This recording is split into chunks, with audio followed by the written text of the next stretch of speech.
দেশে যখনই রাজনৈতিক স্থিতিশীলতা আসতে শুরু করে তখনই কোনো না কোনো বিতর্কিত ইস্যু সৃষ্টি হয়, যার দায় গিয়ে পড়ে সরকারের ঘাড়ে। অথচ সরকারের পক্ষ থেকে দেশের সার্বিক নিরাপত্তা ব্যবস্থা নিশ্চিতের সর্বাত্মক চেষ্টা অব্যাহত রয়েছে।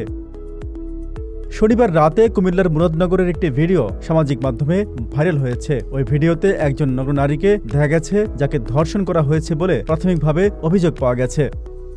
সর্বশেষ তথ্য হল, জেলার পাঁচকিত্তা গ্রামের ধর্ষণের ওই ঘটনার মূল অভিযুক্তকে গ্রেপ্তার করা হয়েছে। একই সঙ্গে ভুক্তভোগীর ভিডিও ধারণ করে সামাজিক যোগাযোগ মাধ্যমে যারা ছড়িয়েছে তাদেরও ধরেছে পুলিশ।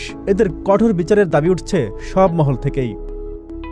সংশ্লিষ্টরা বলছেন, অভিযুক্ত ধর্ষক ফজর আলী স্থানীয় আওয়ামী লীগ সন্ত্রাসী। অতীতে তার এমন অপরাধের রেকর্ড রয়েছে। ২৪-এর ৫ আগস্টের পর দেশের প্রেক্ষাপট পরিবর্তন হলেও ফজরের চরিত্রের কোনো পরিবর্তন হয়নি, যে কারণে এমন ন্যাক্কারজনক ঘটনা ঘটানোর সাহস করেছে সে।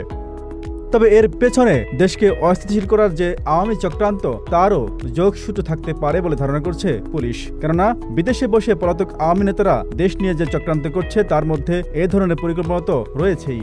আর ধর্ষণে আওয়ামী লীগের যে রেকর্ড, তা চাইলেও এদেশে কেউ আর ভাঙতে পারবে কোনোদিন। নিউজ, ঢাকা।